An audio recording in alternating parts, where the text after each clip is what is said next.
Buenos Buen día, días, ingeniero. ingeniero. ¿Se escucha? ¿Se escucha, ingeniero? Perfecto. Esperaremos un minutito más.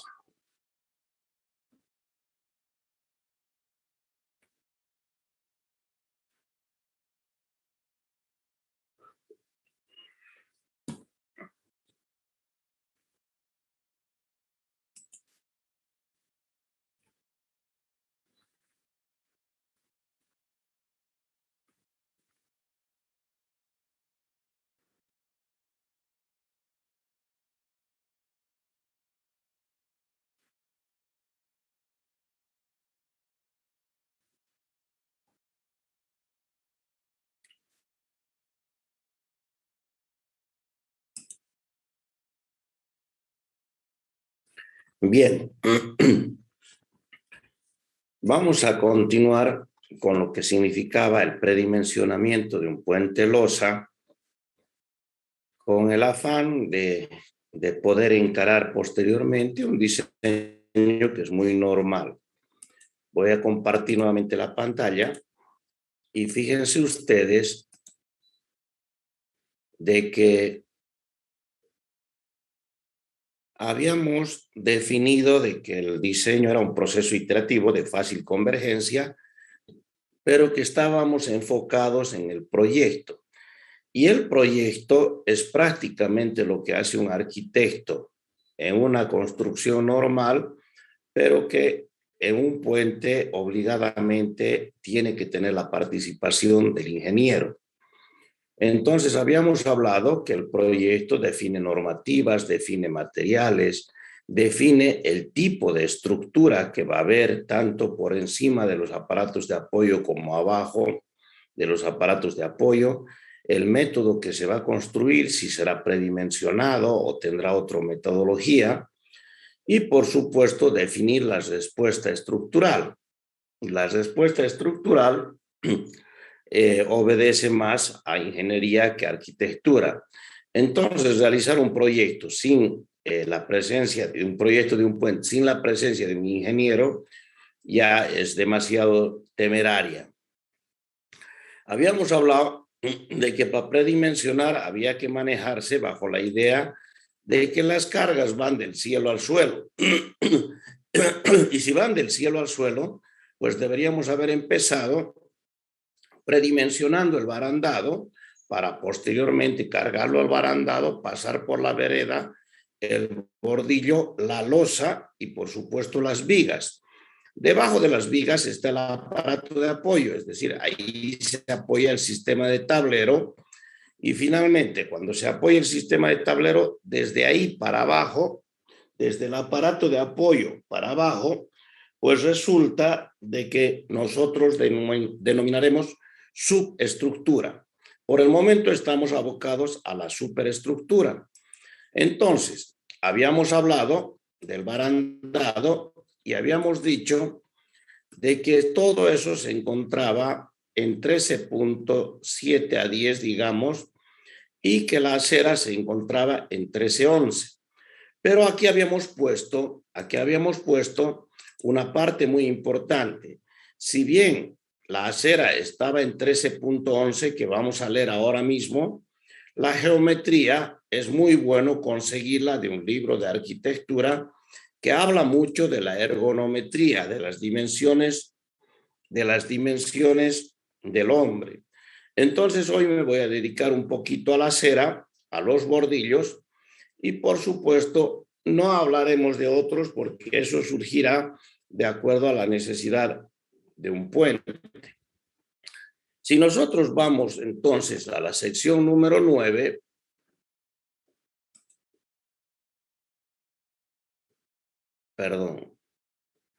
si nosotros nos vamos al anexo 13, donde estaba el 13.11, que lo buscaremos ahorita, en la sección 13 que hablaba de barandas, y nosotros nos vamos al 13.11, que era justamente, aquí está, las barandas y los bordillos, porque ahí dice los cordones, Entonces resulta de que tendríamos que verificar inicialmente qué es lo que nos está proponiendo la normativa. Entonces, si nosotros entramos a los cordones y las aceras, fíjense ustedes de que lo primero que me manda, me dice, las mediciones horizontales del ancho de la calzada se deben de tomar a partir de la parte inferior de la cara del cordón. Ahí hay un error de la cara, de la parte interior de la cara del cordón. Un cordón de una acera ubicado del lado de una baranda de un puente corresponde al tráfico que se deberá considerar como parte integral de la baranda, sujeto a los requisitos sobre el ensayo de choque especificados en 13.7. No nos olvidemos que si nosotros estamos pensando de que un cordón va a ser también barrera a la vez, es decir, va a ser barrera de seguridad, debería de soportar la parte de los choques. Entonces, esto es lo que decíamos en la anterior clase de los ensayos 1 al 6. ¿Qué dice siguiendo? Esto vamos a verlo ahorita. Cuando en los accesos carreteros se utilizan cordones cuneta con acera, la altura del cordón para las aceras sobrelevadas en el puente no debe ser mayor que 200 milímetros. Es decir, aquí ya me está manejando un número que no se utiliza en Bolivia porque resulta que se considera muy bajo debido a que no tenemos aceras como cordón, que no tenemos barreras. Entonces, resulta de que ahí está manejando una acera como un alto máximo ergonométrico de 20 centímetros. ¿Qué dice? Si se requiere un cordón barrera, la altura del cordón no debería de ser menor que 15 centímetros. Entonces, si nosotros manejamos estos dos números, que no debe de ser mayor que 20 y menor que 15, el cordón debería estar entre los 20 y los 15. ¿Qué más comenta? Si la altura del cordón en el puente difiere de la altura del cordón fuera del puente, se deberá proveer una transición. Esto es para la gente discapacitada, para que no tengamos una grada a entrar al puente, sino más bien una rampa donde donde la pendiente sea 1,20. Es decir, fuera del puente se deberá proveer una transición en una distancia mayor o igual a 20 veces el cambio de altura. Si vamos a subir, digamos, 10 centímetros, pues esos 10 centímetros habrá que multiplicarlo por 20 y resulta que tendremos que tener una transición de 2 metros. Entonces, estos son requisitos muy buenos que se manejan. Ahora yo quiero irme a mi dibujo y vamos a poner, fíjense ustedes, resulta de que lo primero que me dicen es que esto que lo estoy coloreando debería de ser entre 15 y 20 centímetros. Sin embargo, pues aquí se ha puesto 30 centímetros, donde realmente se va a descontar los 5 centímetros del cordón de de la capa de rodadura. Si nosotros manejamos esa idea, entonces yo tendría que poner una acotación entre ese valor y este. Y esos 25 centímetros, la normativa me está diciendo de que deberíamos usar entre 15 y 20 centímetros. En Bolivia se acostumbra a usar este número de 25 centímetros, que además lo preconizaba la norma anterior. ¿Y dónde está la norma anterior? En el Belmonte. Entonces, esta sí es una medida muy buena que se viene acostumbradamente realizando, aunque esta última norma me dice que la altura debería de ser entre 15 y 20, pues resulta que debido a las antiguas normas, Bolivia sigue aplicando los 25 centímetros y los 30 porque hay que descontar la capa de rodadura. Entonces, este número es un número aconsejable. Por eso es que aquí me dice la geometría en cuanto al ancho debe de estar regida un poco por Neofer. A cambio, en cuanto a la altura, olvídese de la norma y hágale caso un poquito a Gandacho que te cuenta la experiencia. Entonces, resulta que nosotros vamos a manejar esa alturita de 25 centímetros tomada en cuenta desde encima de la capa de rodadura, es decir, de la superficie de rodado. Esto es lo primero. Ahora voy a irme a este otro número. Más me gustaría en azulito. Este numerito que hemos marcado como 1,25 m en azul, pues también tendrá que tener un motivo. Y acerca de esto, del ancho de la vereda, resulta de que no nos dice mucho la normativa. Volveremos un poquitito a la geometría de la normativa. Y en la geometría de la normativa, fíjense ustedes, me dijo los 20, me dijo lo mínimo los 15,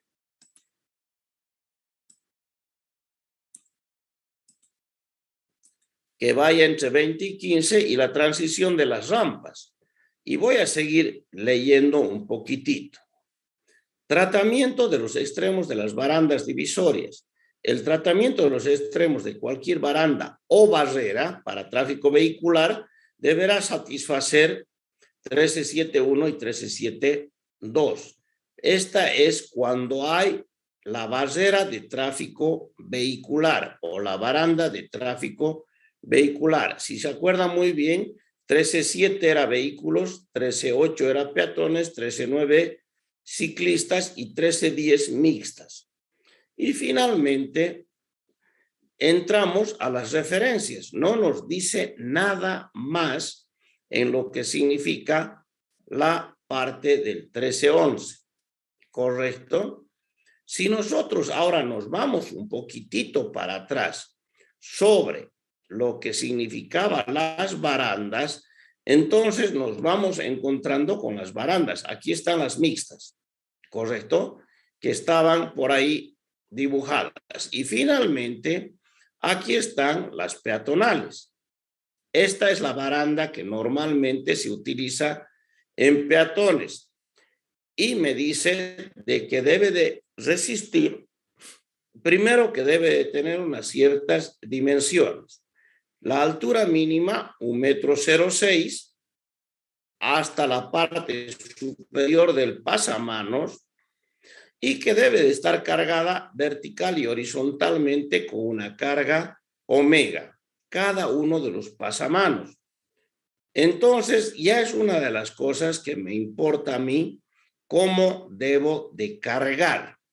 Entonces, ya he pasado de las dimensiones, aquellas que hablaban de los 20 centímetros, entre los primeros 68 centímetros de altura y los 15 centímetros y posteriormente una esfera de 20. Y resulta de que de esto ya hemos hablado. Eso todo estaba aquí en 1381 que hemos manejado. La anterior clase dice la altura mínima de las barandas tiene que ser 1,06. ¿Correcto? Entonces, ahí está el 1,06 del dibujito. Me dice que en los primeros 68 centímetros no puede pasar una esfera de 15 centímetros de diámetro entre los 68 y que posteriormente, más arriba, podría pasar una esfera de 20 centímetros de diámetro. Todo esto está muy bien dibujado cuando empezamos a buscar las sobrecargas de diseño. Y aquí está el dibujito, pero voy a leer un poquito más lo de la sobrecarga. Me dice que la carga W es una carga uniformemente distribuida de 0,73 newton milímetro que debe de actuar simultáneamente de tanto vertical como en forma horizontal y que además debemos de tener una carga concentrada de 890 newtons de acuerdo, colocada de acuerdo a qué elemento o qué efecto estamos calculando. Fuera de eso, no hay nada más para poder controlar aquí. ¿Qué dice el segundo párrafo? Los postes de las barandas para peatones se deberán diseñar para una sobrecarga concentrada aplicada transversalmente en el centro de gravedad del elemento longitudinal superior, es decir, en el pasamanos, o bien en el caso de barandas cuya altura es más de 1,5 metros, en un punto ubicado a 1,5 metros de la altura de la superficie de la acera. Entonces, ya el segundo párrafo me está hablando, el segundo párrafo me está hablando del poste.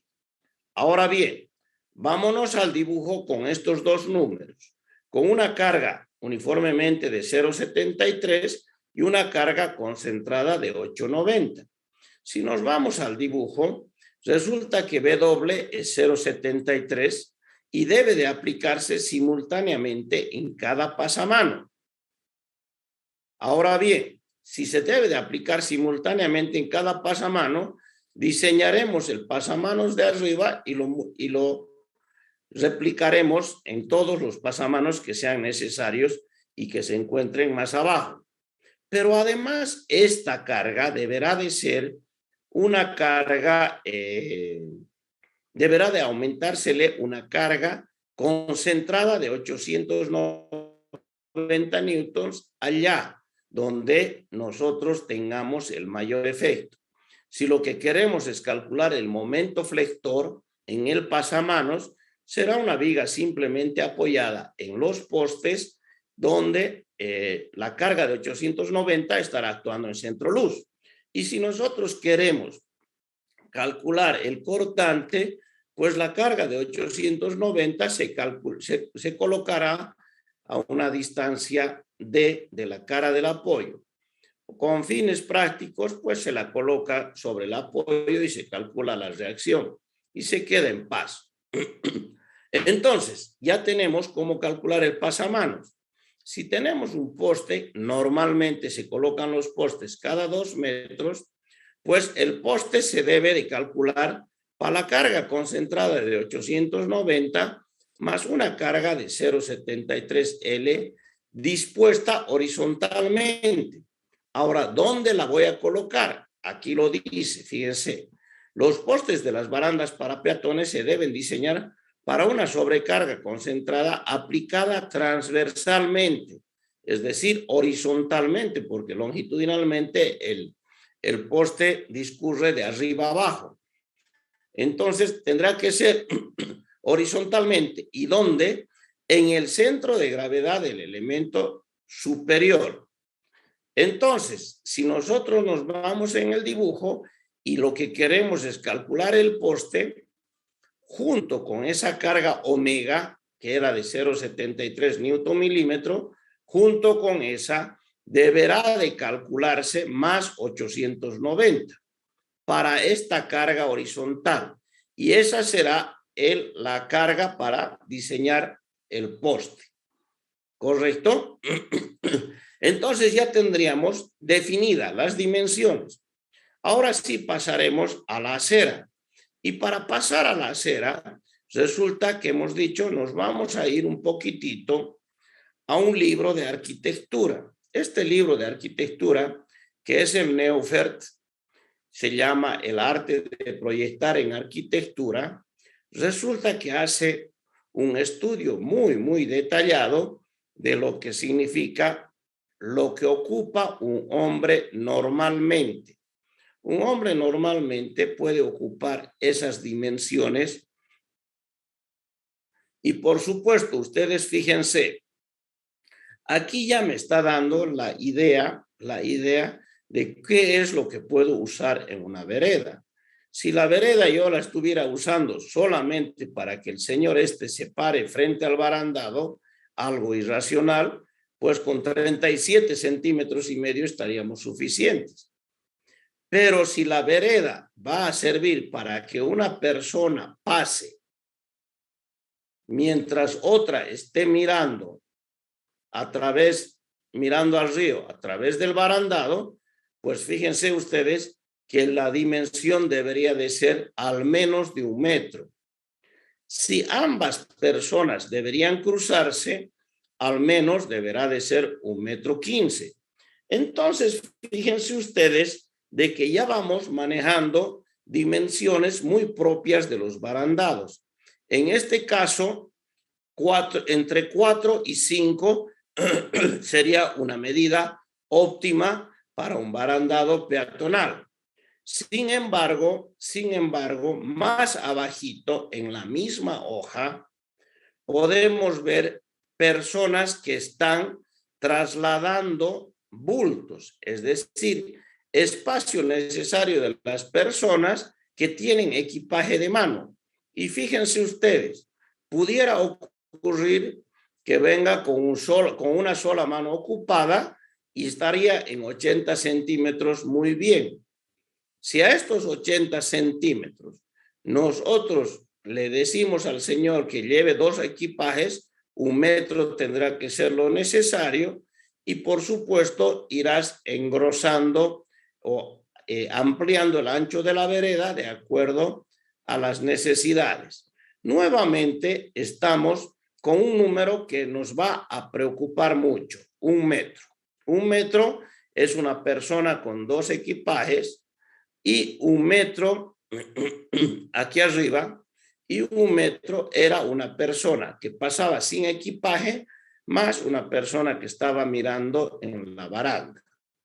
Entonces, estas son dimensiones que más o menos están siendo adecuadas, ¿correcto? Fíjense ustedes, si suman el 625 del gráfico número 2 más el 375 del gráfico número 1, me da el metro del gráfico número 4. Entonces, solamente lo que ha hecho es manejar ergonométricamente lo que se va ocupando. Ahora bien, ¿una baranda de 1 metro estará bien? Sí, estará bien. Pero si lleva 2 equipajes, pues 1,12 m será lo mínimo. Fíjense ustedes que aquí estamos, 1 metro será lo mínimo. Entonces, pensar en una situación generosa de 1 metro me daría una muy buena situación. Si vamos al dibujito que hemos realizado, en el dibujito que hemos realizado, evidentemente dice que la vereda se debe de medir desde el punto del resalto hasta ese lugar que concluye la vereda. Pero la parte útil aquí ha sido 1,10 m. Claro, me decía que con 1 metro yo puedo tener la persona mirando y la otra pasando, pues está muy bien. 1,10 m será una situación que inclusive me dé una holgura.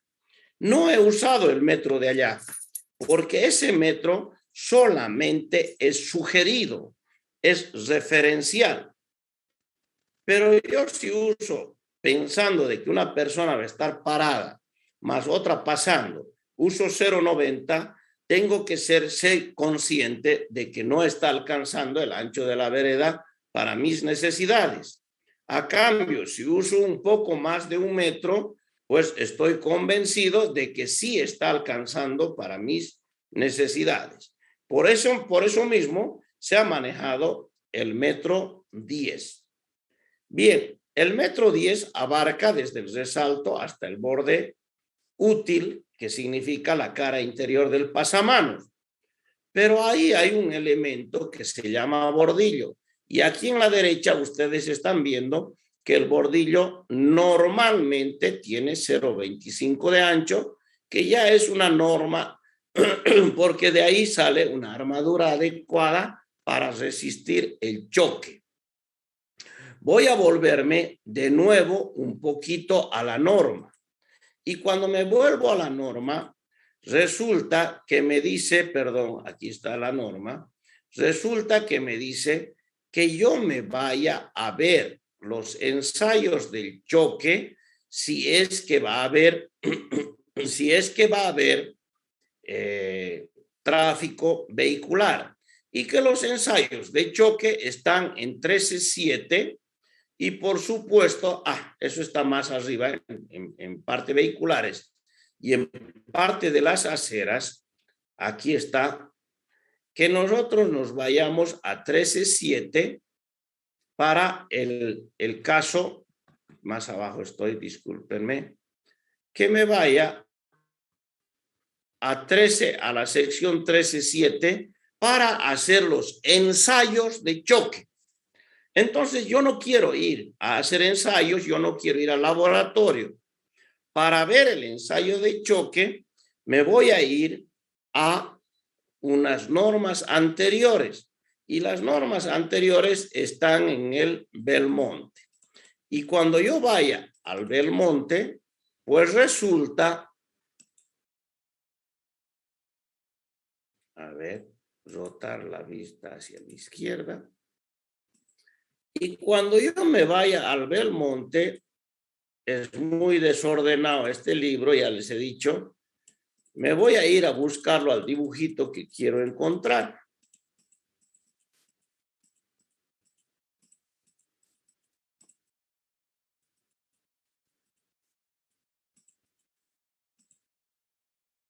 Ahí están las barandas y fíjense ustedes, voy a agrandar un poquitito esto y aquí me dice choque, ¿correcto?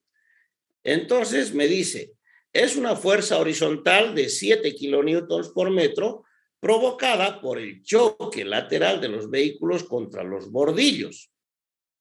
Miren, le facilito. Es una fuerza horizontal de 7,5 kilonewtons por metro, carga uniformemente distribuida, provocada por el choque lateral del vehículo contra el bordillo. Entonces, si yo tomo en cuenta esto, evito de todas maneras, evito irme a los ensayos del laboratorio que me dice la norma. Entonces, ¿dónde se la aplica? Se la aplica a 25 centímetros de altura, por encima de la capa de rodadura. Y en caso de que el bordillo o el cordón de la vereda tenga menor altura, se la aplicará en el borde superior, como está mostrada en la figura. Entonces, lo que hay que aplicarla es a 25 centímetros de altura. Gandacho sugiere que esta altura sea de 25. Por lo tanto, siempre estará aplicada en el borde porque ese número será 25. Si ustedes desean usar valores más chiquititos del bordillo, pues resulta, como dice la norma, entre 15 y 20, entonces ustedes deberán de aplicar en el borde superior. Ahora sí está muy bien definido dónde va a ir el choque de la vereda, el choque, porque además ese cordón se va a convertir en barrera. Ahora sí, yo creo que ya tengo muy bien definido las dimensiones de la acera, pero además de definir las dimensiones de la acera, las cargas que irán en los bordillos, ¿correcto? Sin tener que entrar al libro, a los ensayos TL1 a TL6 que habíamos comentado. Entonces, yo le pongo ahí, se recomienda usar la carga de choque de anteriores normas. ¿Y de dónde la van a sacar esa carga? Pues esa carga la van a sacar de don Hugo Belmonte, de la página, la miraré ahí abajo, de la página 69 en su versión 4. En su versión 5, no sé en qué lugar estará, pero de la versión 4 que la tienen ustedes, pues resulta que se la sacará de la página 69. Si nosotros volvemos de nuevo a nuestras dimensiones, pues ya está.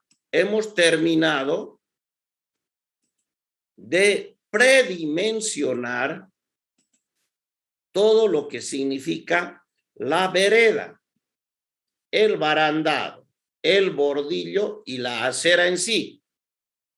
Bárbaro. Entonces, volveremos a nuestro dibujo.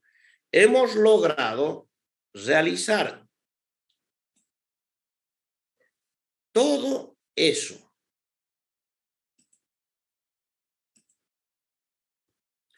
Ya lo hemos dibujado. Hemos logrado dibujar todo esto. Y además, esa es la vereda, ese es el barandado, y además hemos logrado dimensionar el bordillo. Además, sabiendo las cargas que voy a usar en el bordillo. El bordillo, ya sabemos, es un elemento que es una viga longitudinal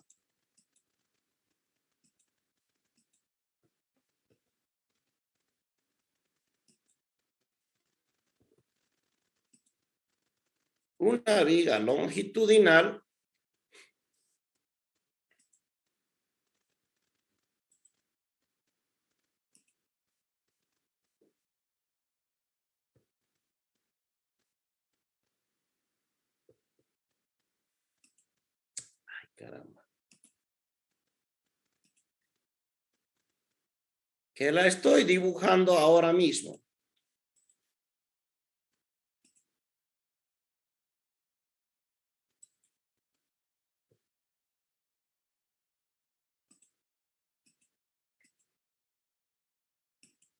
Es esa viga churadita ahí. Ese es el bordillo. Y ya lo hemos logrado dimensionar. Y resulta que ya tenemos la parte dimensional. Pero no debemos olvidar de que en la parte inferior del bordillo también está la losa del puente. Entonces, de manera muy adecuada, comparten la parte superior del bordillo, la acera, y comparten la parte inferior del bordillo, la losa del tablero. Ahora estamos yendo en ese camino. La carga va del cielo al suelo. Pues habrá que ver lo que significa el tablero. Y el tablero se encuentra en otra sección.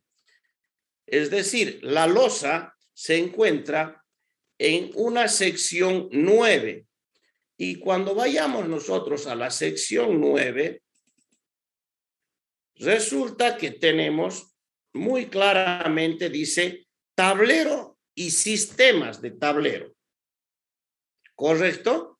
Otra vez habla de los campos de aplicación, de los estados límites, por supuesto, y nosotros recién entramos en materia necesaria en 9.7. Y fíjense ustedes que en 9.7 ya aparece el predimensionamiento, la mínima altura y los recubrimientos que deberá de tener el tablero. Entonces, esto es predimensionamiento. Si nos vamos a la página correcta del predimensionamiento, resulta que, ¿qué es lo que me dice? Me dice, para los diferentes estados límites, no es el método de análisis. Aquí estoy, en 9.7.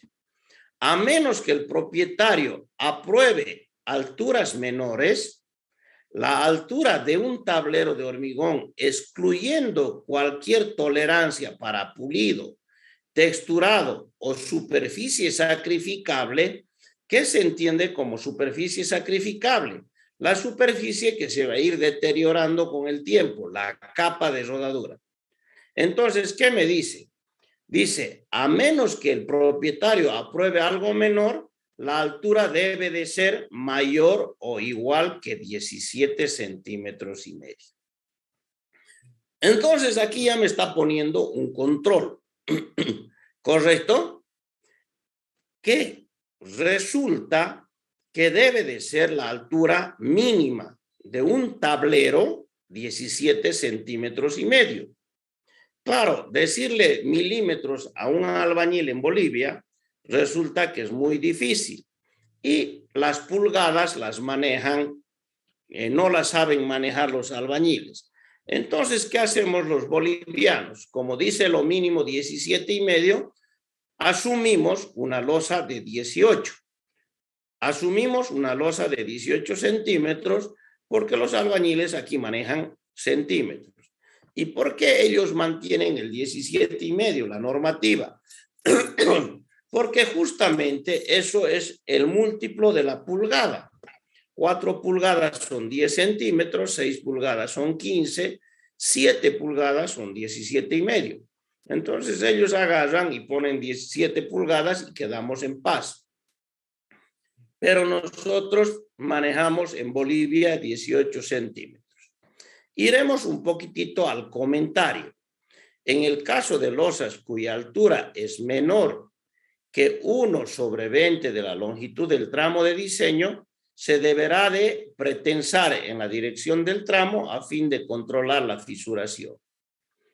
Es decir, si yo coloco losas que sean menores que 1/20, que H/20, entonces resulta de que es bueno que nosotros coloquemos pretensado.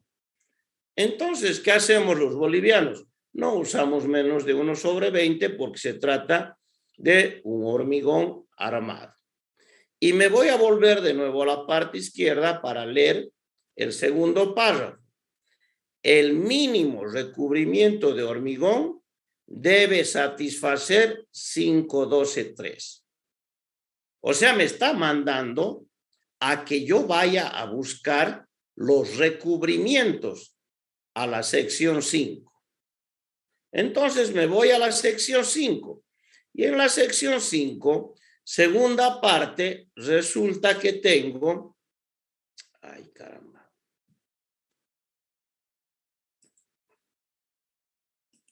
y en la sección 5, segunda parte, que es esta,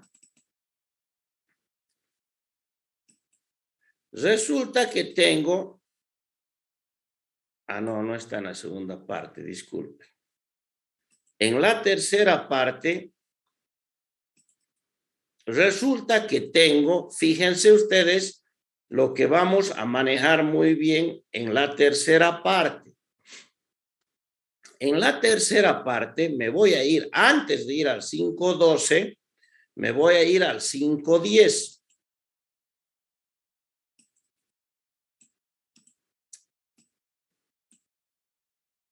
Y en el 510 está toda la parte de armaduras. Todo lo que significa armaduras está en el 510. Y en el 512 recién aparece la parte de recubrimientos.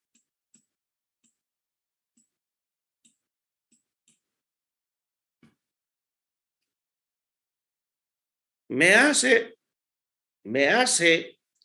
un detalle de qué cosas debo de cuidar y finalmente cuando llegamos al 512.3 donde sí me mandó la normativa, dice a menos que aquí o en el artículo 512 se especifique lo contrario, el recubrimiento para el acero de pretensado y las armaduras no protegidas no deberá ser menor que lo especificado en esa tabla.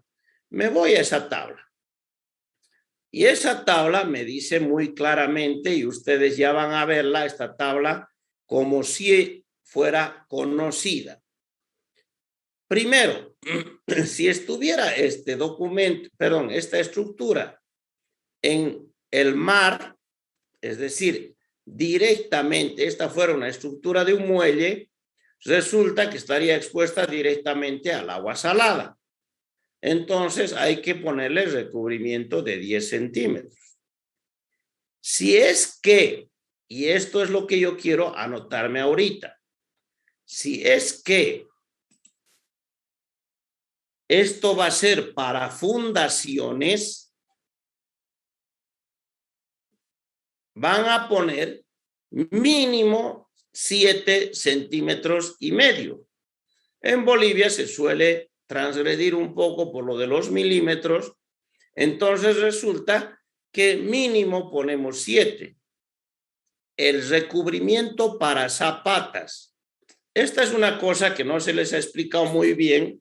¿Por qué razón se colocan mayores recubrimientos? Justamente para garantizar, si se acuerdan muy bien, al comenzar hemos leído la durabilidad de la armadura, la no corrosión. Cuando se habla de ubicaciones costeras, pero no directamente en el muelle, pues resulta que hay que poner 7,5. Y así vamos viendo cómo se va manejando los recubrimientos. Aparecen ahí superficies de tableros con tránsito de neumáticos con clavos o cadenas, 6 centímetros.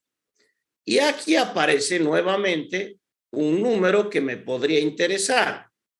Otras situaciones exteriores, es decir, superficies de tablero es una situación exterior. Con cadenas se maneja cuando estamos en zonas de nevadas, con clavos o cadenas. Y en otras situaciones exteriores estaríamos con recubrimientos de 5 centímetros. ¿Correcto? Esta es una situación exterior que está siendo conducida por una presencia de la carga en la superficie. Cuando ya hablamos de la parte de situaciones interiores, resulta que me habla de otras situaciones interiores con armaduras extremadamente gruesas. Pero fíjense otro número que me interesa y que ya les va a parecer conocido a ustedes. Fondo de losas hormigonadas in situ. Es decir, cuando se hacen las losas hormigonadas in situ y las barras son delgaditas, hasta del número 36 se permite un recubrimiento de 25 milímetros. Si nosotros hacemos ahora un recuento para fundaciones, mínimo 75 milímetros. Para tableros en situaciones exteriores, mínimo 50 milímetros. Y para los fondos de las losas, para la parte donde no está actuando la carga, hasta 25 milímetros. Esos números tienen que considerarse ya de conocimiento sin tener que venir a la norma. Por supuesto, va a aparecer muchas otras cosas para pilares, para paneles prefabricados, etc. Pero a mí lo que me interesa ver por el momento es recubrimientos que deberían de ir en la parte superior de la losa del orden de 50 milímetros o más, y en la parte inferior de la losa, si va a ser hormigonada in situ, de 25 milímetros o más. Entonces sí la tengo la idea bastante clara. Cuando nosotros vamos en esta idea, me voy a salir un poquito del tema.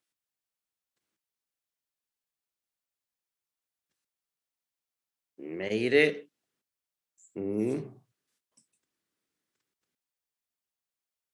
Sí. Me iré a mi puente losa. Resulta que este era mi puente losa, el puente losa que habíamos realizado nosotros. Y habíamos visto que teníamos que poner 10 fierros de 25 abajo. Pero cuando hicimos el cálculo dijimos la altura a útil, el canto D va a ser de 750 milímetros. Yo puse 5 centímetros mínimo. Si nosotros manejamos esa idea, 5 menos el fierro de 25 que estaba usando aquí, pues aquí había menos de 4 de recubrimiento. Si a ese mínimo de menos de 4 de recubrimiento le poníamos los 10 milímetros que significaba el estribo, teníamos menos de 3. Entonces resulta de que esto era más de 2,5. Estoy muy conforme. Por eso fue que asumí 5 centímetros. Si ustedes manejan ese número, 5 centímetros menos 1,25 de lo que significa la mitad de la armadura, 3,75, menos los 10 milímetros que usamos para los estribos, 2,75. Lo mínimo que necesitábamos de recubrimiento era 2,5. Perfecto. Entonces sí lo hemos logrado armar de esa manera. ¿Correcto? Entonces sí estamos bastante bien en el diseño de la armadura de nuestro puente losa, que no es el motivo, pero que más o menos es demostrable para poder lograr las armaduras necesarias. Bien, no todas las losas tienen estribos. Esta era alveolada y por eso tiene estribos. Las losas macizas preferentemente no se les debe de colocar armadura transversal. Bien, entonces, si nosotros nos vamos ahora al dibujito, resulta que ya tenemos la idea clara de que este número tiene que ser mínimo 17 centímetros y medio. Es decir, esto que voy a dimensionar ahorita.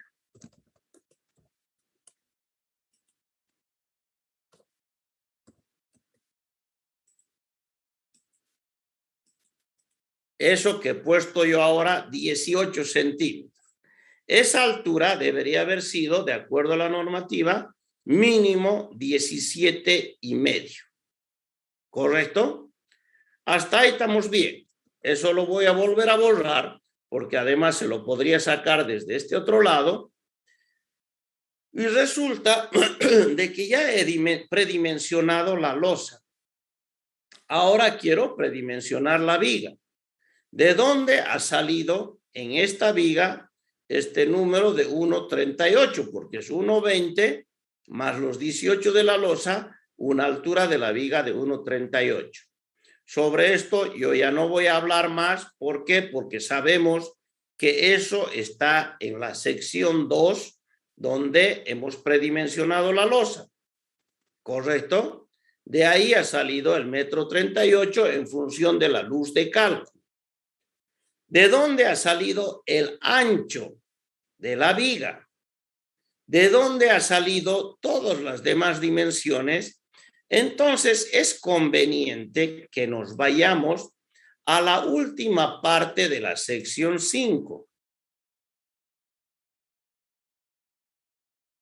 Fíjense ustedes, cuando me voy a la última parte de la sección 5, resulta que es una ayuda a memoria muy bueno que se llama Pasos Básicos para Puentes de Hormigón. ¿Y qué es lo que me dice? Primero, que verifique el ancho de la carretera, que hemos dicho. El puente no debe de ser más ancho de la carretera ni tener más número de carriles. Entonces, todo eso va a estar en tanto 1 como en 2. ¿Correcto? Y vamos a recurrir a la alternativa. Lo vamos a ver en un ejemplo.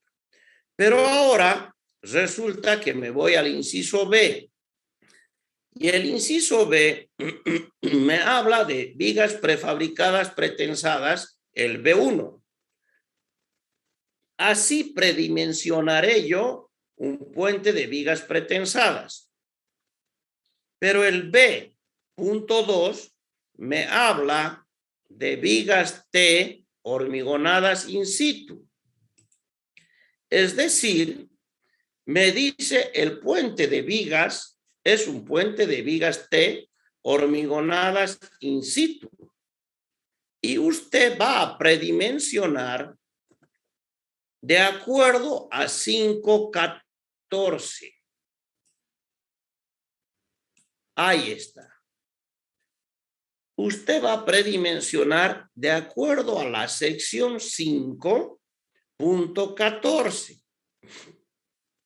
Y ahí me va a hablar del ala superior de la viga T, del ala inferior de la viga T, del alma y de la altura de la estructura. Y fíjense que para la altura de la estructura me está mandando justamente a la tablita de la sección 2.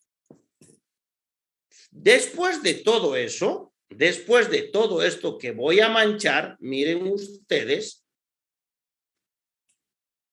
esto es el predimensionamiento. Recién entramos a lo que significa el cálculo, el ancho de ala efectivo. Pero me manda a otro lado, me manda a 462. ¿Se acuerdan que cuando era puentes, losa era 463? Ahora resulta que me está mandando a 462. Vamos a analizar un poquitito y con eso vamos a terminar la clase. 5.14. Y me voy a ir al 5.14. Y el 5.14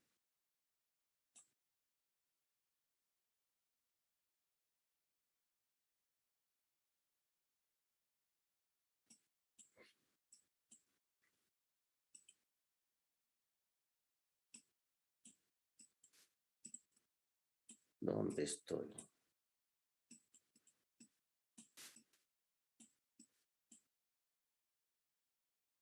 Y el 5.14, pues me mandan necesariamente al 5.14.13. ¿Se acuerdan? Pues aquí está todo.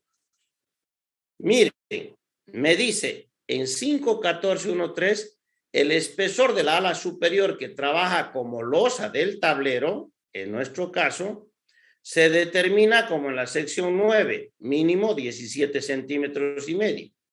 Según lo requerido para el anclaje y recubrimiento de pretensado, si hubiera pretensado, pero nunca menor que 1/20 de la longitud libre entre chaflanes, acartelamientos o almas, a menos que se utilicen nervios transversales con una separación igual a la longitud libre.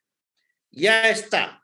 Vamos a manejar 1/20 de la luz libre, mínimo 17 centímetros y medio. Eso es lo primero para el ala superior. Ala inferior, en nuestro caso no tenemos ala inferior. Y finalmente el alma, que es lo más importante tal vez aquí. Y el alma dice, deberá determinarse de acuerdo con los requisitos del corte. ¿Por qué? Porque sabemos que la armadura de corte, que las almas solamente son las que pueden resistir el corte. Las alas no resisten el corte. Las variaciones del espesor del alma se deberán adelgazar a usar a una distancia mínima de 12 veces la diferencia del espesor del alma. Hasta ahí estamos bien. Pero ¿qué dice la parte? Y con eso concluyo. ¿Qué dice la parte del comentario? Borraré esto y me voy a ir a la parte manchada. Para poder colocar y compactar el hormigón adecuadamente, se requiere un espesor del alma mínimo de 20 centímetros. En el caso que no tengamos vainas. Entonces, ¿qué dice? Ancho mínimo de vaina 20 centímetros.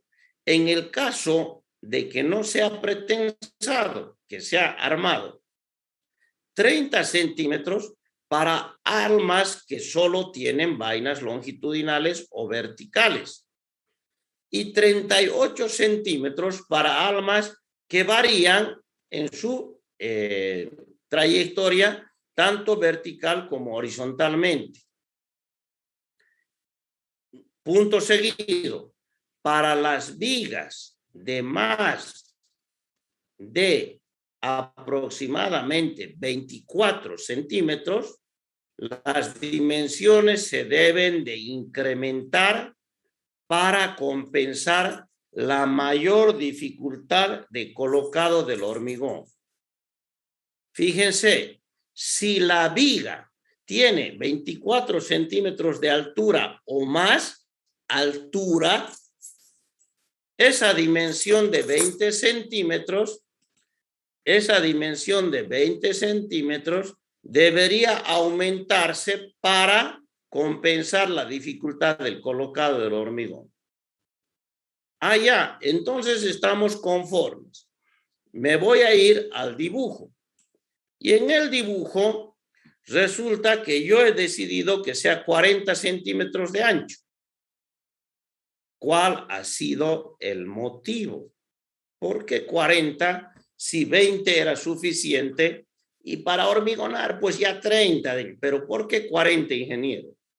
Porque es conveniente que nosotros veamos que la viga debe de ir desde la parte superior de la losa hasta la parte inferior del puente, hasta el aparato de apoyo. Y esa altura es 1,38 m. Y una altura normal de una viga debería ir desde 0,25 de la altura hasta 0,50 de la altura. Si yo multiplico el 0,25 por el 1,38, me da 0,34,5. Podríamos haber usado almas de 35 centímetros de ancho. Y si yo multiplico el 0,50 de la altura, eso me daba 0,70, una sección muy maciza. Entonces yo podía haber usado desde el 0,35 hasta el 0,70. ¿Por qué he usado 0,40? Para poder soportar la fuerza cortante. El ancho del alma debe de ir en estrecha relación a el soporte de la fuerza cortante. Por eso se ha usado 0,40. Y la altura de 1,38 de acuerdo a 2,5. Finalmente, y algo que preocupa es este número, estos 2,30, el espaciamiento. Y para el espaciamiento, yo les voy a colocar unos apuntes, los míos. Fíjense ustedes que al terminar todo esto de lo que significa el cálculo, yo ya estoy hablando del espaciamiento entre vigas. Esto lo vamos a ver el próximo martes. ¿Hay alguna pregunta?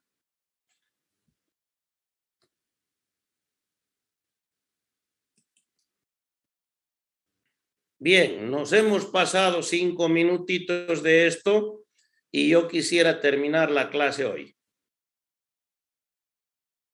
Si no hay ninguna pregunta.